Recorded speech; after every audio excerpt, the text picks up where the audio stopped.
Hello everyone, क्या हाल है सभी के।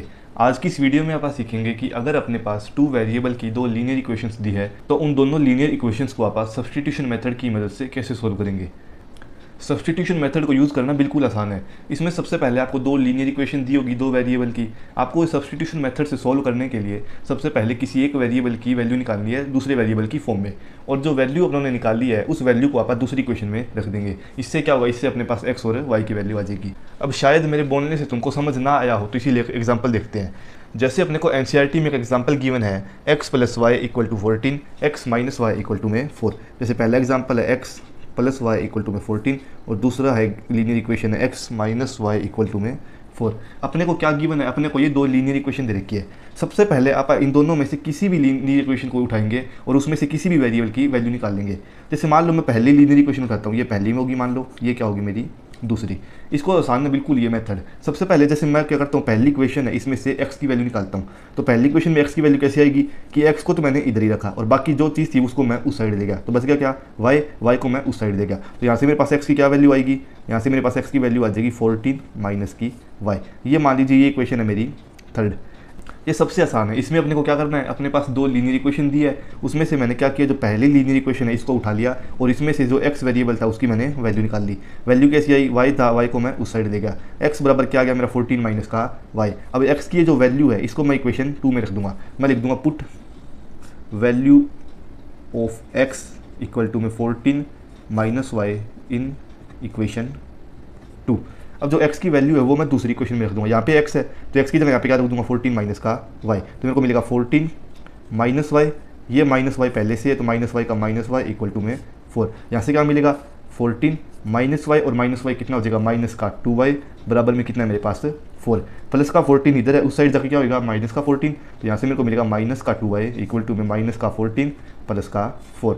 सोल्व कर सकते हो आप खुद। माइनस का 2y बराबर यहाँ पे क्या आएगा माइनस का 10। माइनस से माइनस कैंसिल हो गया और जो 2 यहाँ पे मल्टीप्लाई में था वहाँ पे जाके क्या हो गया डिवाइड में। तो यहाँ से मेरे को जो y है वो क्या मिल गया 10 डिवाइड बाय 2। कितना आया मेरा y आ गया मेरा 5। अब y जो मेरा 5 आया है इसकी मैं जो वैल्यू है वो मैं किसी क्वेश्चन में रख सकता हूँ, चाहे मैं इसमें रखूँ, चाहे मैं इसमें रखूँ, चाहे मैं इसमें रखूँ। जैसे मान लो मैं तीसरी क्वेश्चन में रखता हूँ तो मैं लिखूँगा कि put value of y equal to 5 in equation 3।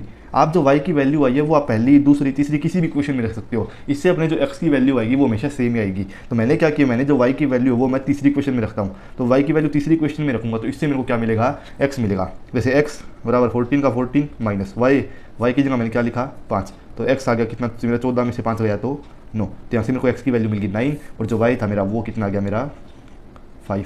बस तो बस यही सब्स्टिट्यूशन मेथड है, कोई मुश्किल था इसमें। अब अपने को एक चीज़ देखनी है कि जैसे मान लो मैंने यहाँ से पहली इक्वेशन है इसमें से x की वैल्यू निकाली, तो अब x की जो वैल्यू मैंने निकाली है ये मैं दूसरी इक्वेशन में रखूँगा।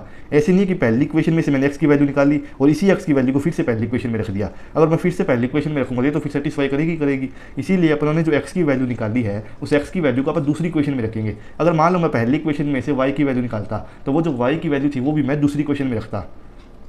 इसी तरह अगर मान लो आप दूसरी इक्वेशन में से किसी वेरिएबल की वैल्यू निकालना चाहो तो उस वैल्यू को आप फर्स्ट इक्वेशन में रखोगे। आगे आपको समझ में। तो ये था अपना सब्स्टिट्यूशन मेथड। अब एक एग्जांपल और देखते हैं। जैसे आपके एनसीईआरटी में एक एग्जांपल दे रखा है, एग्जांपल है कि s minus T equal to में 3 और दूसरी इक्वेशन दे रखी है मेरे को x डिवाइड बाई 3 प्लस का t डिवाइड बाई 2 बराबर में 6। ये मेरे को दो इक्वेशन दे रखी है। सबसे पहले मैं इन इक्वेशनों को सिंपल तरीके से लिख लेता हूँ। पहले वाली जो इक्वेशन है वो सिंपल तरीके से लिखी हुई है, इसको तो ऐसे ही रहने दिया। ये जो दूसरी इक्वेशन है मेरे पास ये वाली, इसको मैं सही ढंग से लिख लेता हूँ। सही ढंग से लिखने के लिए सबसे पहले मैंने क्या किया, यहाँ पे 3 और 2 है तो मैंने क्या ले लिया, इसका एलसीएम ले लिया। ठीक है, तो ये इक्वेशन कैसी हो जाएगी, ये हो जाएगी s divide by 3 plus t divide by 2 equal to में 6। ये इक्वेशन है। यहाँ पे मैं एलसीएम लूँगा तो एलसीएम क्या आ जाएगा 3 और 2 का 6। अब 6 को s डिवाइड बाई 3 के साथ मल्टीप्लाई करेंगे तो क्या होगा s डिवाइड बाई 3 मल्टीप्लाई 6, तो 2 पे कट जाएगा। तो यहाँ से आ जाएगा 2s, यहाँ से कितना आ जाएगा, यहाँ से आ जाएगा अपने पास 2 है, 6 की मल्टीप्लाई करेंगे तो 3 पे कट जाएगा। तो यहाँ से आ जाएगा 3t इक्वल टू में 6। अब 6 है यहाँ पे डिवाइड में, यहाँ पे जाके क्या हो जाएगा मल्टीप्लाई में। यहाँ से अपने को मिल जाएगा 2s plus 3t equal to में 36। अब ये आ गई मेरी दूसरी इक्वेशन। मैं दूसरी इक्वेशन को इस तरीके से लिखा हुआ था, मैंने सोल्व करके ऐसे लिख दिया। दोनों बात एक ही है। ठीक है, चलो अपन क्या किया, इसको दूसरी इक्वेशन मान ली। ठीक है, ये मेरी कौन सी थी, ये मेरी थी पहली इक्वेशन, ये आ गई मेरी दूसरी इक्वेशन। अब सब्स्टिट्यूशन मेथड लगाना है। जैसे मान लो पहली इक्वेशन है, इसमें अगर देखो, इसमें अगर मैं किसी भी एक वेरिएबल की वैल्यू निकाल लूँ, जैसे मैं निकालता हूँ s की, तो मैं क्या करूँगा पहले वेरिएबल, तो पहली जो इक्वेशन थी इसमें एस वेरिएबल की वैल्यू क्या आई 3 प्लस की टी, ये वैल्यू आ गई। ये इक्वेशन मान लीजिए मेरी होगी थर्ड। फिर वही बात कि put the value of s equal to 3 plus t in equation कौन सी में रखनी है 2 में, तो यहाँ पे आ जाएगा इक्वेशन 2। तो यहाँ से क्या हुआ, एस की जो वैल्यू है इस इक्वेशन में वो यहाँ पे ये रख देंगे, तो ये आ जाएगा 2 का 2, एस की जगह कितना मैं निकाला 3 प्लस का टी प्लस का 3t लिखा हुआ है, बराबर में क्या आ गया 36। तो ये हो जाएगा मेरा मल्टीप्लाई 3 को 2 के साथ की तो 6, 2 की t के साथ की तो 2t प्लस में 3t और बराबर में क्या है 36। यहाँ से मेरे को क्या मिलेगा 5t प्लस का 6 उधर जाके माइनस का हो जाएगा, तो 36 में से 6 कितना बचा 30, तो 5t बराबर आ जाएगा 30। यहाँ से मेरे को t कितना मिल जाएगा 30 डिवाइड बाय 5, मतलब आ गया मेरा 6। t की वैल्यू कितनी आ गई मेरे पास 6। अब ये जो t की वैल्यू आई है इसको मैं किसी इक्वेशन में रखता हूँ। जैसे मान लीजिए इस t की वैल्यू को मैं थर्ड इक्वेशन में रख दूंगा, तो मेरे को थर्ड इक्वेशन से s की वैल्यू मिल जाएगी। तो यहाँ से मेरे पास s कितना आ जाएगा, देखो s आ जाएगा मेरे पास 3 का 3 है, t कितना है मेरे पास 6, तो यहाँ से मेरे पास s कितना आ गया 9। तो मेरी वैल्यू आ गई, s की वैल्यू कितनी आई 9 और t की जो वैल्यू थी वो मेरी कितनी आ गई 6। अगर आपको डाउट हो कि आपका आंसर जो आया वो सही है या गलत है, तो उसके लिए आप काम करना कि अपने को जो वैल्यू मिली है t और s की, इन दोनों इक्वेशनों में या किसी भी एक इक्वेशन में रख के देख लेना।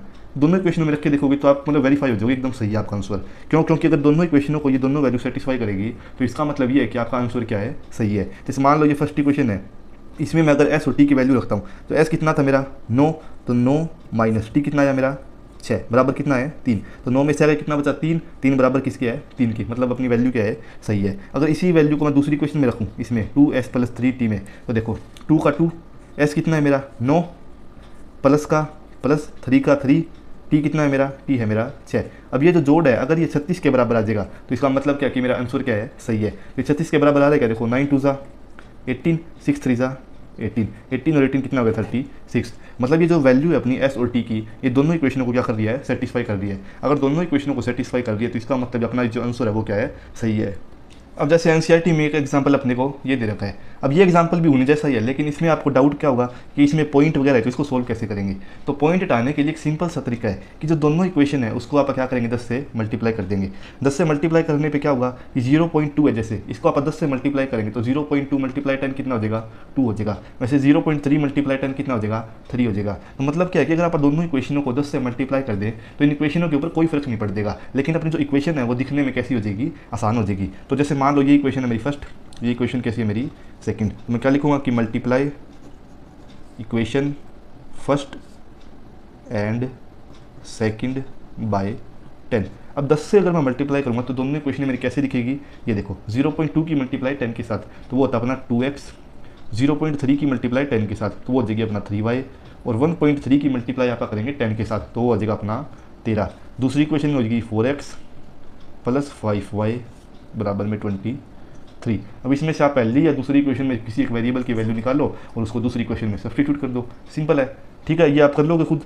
चलो इसको करके दिखा दिया। जैसे मान लो पहली इक्वेशन है, इस बार चलो मैं क्या करता हूँ दूसरी इक्वेशन है, ये जो दूसरी इक्वेशन है यहाँ से चलो दूसरी पहले हटा दो, अपनों ने इसको मान लिया। चलो ये मान लीजिए अपनी पहली की पहली रहने दो, ये दूसरी की दूसरी रहने दो, क्योंकि आपने कहा है कि पहली और दूसरी को किससे मल्टीप्लाई करना है 10 से, तो ये फर्स्ट सेकंड पड़े रहने दो, इसको आप मान लेते हैं, ये होगी अपनी थर्ड, ये होगी अपनी फोर्थ। इक्वेशन आप कितनी मान लो उससे कोई फर्क नहीं पड़ना। तो मैं क्या करता हूँ, फोर्थ इक्वेशन है इसमें से x की वैल्यू निकाल लेता हूँ। आप चाहे थर्ड इक्वेशन में से वैल्यू निकाल सकते हो, लेकिन मैं क्या कर रहा हूँ, मैं इस बार फोर्थ इक्वेशन में से वैल्यू निकाल रहा हूँ। तो मैं निकालूंगा x की वैल्यू, तो x आ जाएगा मेरा 23 माइनस 5y डिवाइड बाई 4। ये वैल्यू आ गई। ये किसकी वैल्यू आई, इक्वेशन सॉरी ये किसकी वैल्यू आई, ये वैल्यू आई x की। कौन सी इक्वेशन में से, इक्वेशन 4 में से। मैं लिख दूंगा put value of x in equation 3। इसकी वैल्यू जो है वो तीसरी इक्वेशन में रख देंगे, तो क्या मिलेगा 2 का 2, x की जगह क्या आएगा 23 माइनस की 5y डिवाइड बाई 4 प्लस का 3y इक्वल टू में 13। ठीक है, यहाँ से क्या मिला, सबसे पहले 4 है, देखो ये 4 इसको काट दिया, ये कितने पे गया 1 पे, 4 कितने पे गया 2 पे। अब 2 की इनके साथ मल्टीप्लाई कर दी तो अपने को क्या मिलेगा 23 माइनस 5y प्लस के, अब 2 की मल्टीप्लाई इसके साथ होगी तो 2 से 2 कट जाएगा, तो अपना ये क्या हो गया सीधा का सीधा आ गया। प्लस में क्या है 3y, तो 3y की 2y के साथ की तो क्या आएगा 6y, और 13 की 2 के साथ की तो 13 को 2 से क्या 26। यहाँ से अपने को क्या मिला, देखो 5y सॉरी माइनस का 5y और प्लस का 6y कितना y, यहाँ पे प्लस का 23 है, उधर जाके माइनस का 23 और 26 में 23 गए तो 3, यहाँ से अपने को y मिल गया 23। अब जो y बराबर 23 है इसको मैं कौन सी इक्वेशन में रखूँ, इसको मैं इसमें रख सकता हूँ, इसमें रख सकता हूँ और इसमें रख सकता हूँ। तो मैंने क्या किया, ये जो इक्वेशन आई है मेरी x बराबर की, इसमें रख दिया। इसमें रखने पे मेरे को x क्या मिलेगा, मेरे को x मिल जाएगा 23 माइनस 5, y कितना है मेरा 3 डिवाइड बाई 4। यहाँ से मिलेगा 23 माइनस 15 भाग में 4। 23 में से 15 गई तो 8, 8 डिवाइड बाई 4 कितना होता है 2। तो यहाँ से मेरे को x कितना मिल जाएगा 2। तो मेरा x आ गया 2 और y कितना आ गया मेरा 3। आ गया आपको समझ में। अब जैसे एनसीईआरटी में ये एग्जांपल है, अब एग्जांपल दिखने में तो बहुत डरावना लग रहा है, लेकिन है इसके अंदर कुछ नहीं। सबसे पहले वही अपने काम करें, इसको फर्स्ट इक्वेशन मान ली, इसको दूसरी इक्वेशन मान ली। पहली इक्वेशन में से आप किसी भी वैल्यू निकाल सकते हैं। जैसे मान लो मैं निकालता हूँ x वेरिएबल की वैल्यू, तो यहाँ से मेरे पास x कितना आएगा, x आ जाएगा प्लस का √3y है, उस साइड जाके माइनस का √3 इंटू में y, और x के आगे जो √2 मल्टीप्लाई में था तो यहाँ पे जाके क्या हो जाएगा डिवाइड में, तो ये हो गया x की वैल्यू आ गई। इस x की वैल्यू को इक्वेशन को मैंने नाम दे दिया 3। ठीक है, तो मैं क्या लिखूँगा कि put x equal to minus √3y divide by √2 in equation 2। दूसरी इक्वेशन में रख दिया तो √3 का √3, x कितना है माइनस का √3y डिवाइड बाई √2 माइनस का √8 इंटू में y इक्वल टू में 0। ठीक है, अब देखो √3 की मल्टीप्लाई √3 के साथ होगी तो कितना होगा, √3 इंटू में √3 होता है √9। एक आइडेंटिटी होती है कि √a इंटू में √b, अगर दो ऐसे नंबर मल्टीप्लिकेशन में लिखे हैं तो वो बराबर होंगे √a b के। ठीक है, मतलब √a इंटू में √b है तो वो दोनों क्या होंगे मल्टीप्लाई होकर रूट के अंदर आ जाएंगे। वैसे अब देखो √3 की मल्टीप्लाई √3 के साथ की तो कितना हो जाएगा √9, और √9 क्या होता है अपना 3। तो यहाँ से मेरे को माइनस का माइनस है तो यहाँ से अपने को मिलेगा माइनस का तो माइनस, और √3 की मल्टीप्लाई √3 के साथ कितना हो जाएगा 3, तो ये हो जाएगा माइनस का 3y। और जो ये √2 है ये आप इस साइड ले जाएंगे मल्टीप्लाई में, तो यहाँ से देखो यहाँ से अपने को मिलेगा माइनस का √8 इंटू में √2 इंटू में y इक्वल टू में 0। ये जो अपने पास x और y दे रखी है ये x y रूट के अंदर नहीं है, खाली √2 और √3 जो ये नंबर है या √8 √3 ये खाली रूट के अंदर है, बाकी ये y x है ये बिना रूट के लिखे हुए हैं। ठीक है, अब देखो यहाँ से अपने को क्या मिला माइनस का 3y माइनस √8 इंटू √2 कितना होता है, मतलब √a इंटू √b √a भी हो जाएगा, तो ये हो जाएगा √16y। ये √2 यहाँ पे मल्टीप्लाई में था तो इससे 0 के साइड सॉरी ये √2 यहाँ पे डिवाइड में था तो 0 के साथ उस साइड मल्टीप्लाई में जाकर क्या हो जाएगा 0, तो यहाँ से मेरे को मिल जाएगा बराबर 0। अब देखो यहाँ से क्या मिला माइनस का 3y माइनस का √16 कितना होता है मेरा 4, माइनस का माइनस लगाओ तो माइनस का 4y बराबर में 0। यहाँ से मेरे को कितना मिला माइनस का 7y बराबर में 0, तो माइनस का 7y बराबर 0 मिला, तो इसका मतलब क्या होगी y मेरा क्या हो गया 0। ये जो 7 लिखा हुआ है y के साथ ये मल्टीप्लाई में है तो उस साइड जाके क्या हो जाएगा डिवाइड में, तो y होगा 0/7, 0/7 कितना होता है 0, तो यहाँ से अपने को y कितना मिला 0। और y इक्वल टू 0 आया है, इसकी वैल्यू मैं किसी इक्वेशन में रख दूँ। जैसे ये थर्ड इक्वेशन है तो मैं क्या करूँगा जो y इक्वल टू 0 है आप लिख देना कि put y equal to 0 in equation third ये है, इसमें अपने को x क्या मिलेगा माइनस का √3 y कितना है 0 डिवाइड बाई √2। अब √3 है इसकी मल्टीप्लाई 0 के साथ की क्या आएगा 0, नीचे चाहे कुछ या कोई फर्क नहीं पड़ता, तो यहाँ से अपने पास x भी क्या गया 0, तो अपना क्या मिला x भी 0 आ गया और क्या आ गया y भी क्या आ गया अपना 0। ठीक है, तो ये हो गया अपने कुछ सब्स्टिट्यूशन मेथड के क्वेश्चंस। अब इसके आगे वाली वीडियो में अपने को जो स्टेटमेंट वाले क्वेश्चंस दे रखे हैं एनसीईआरटी में आप वो देखेंगे।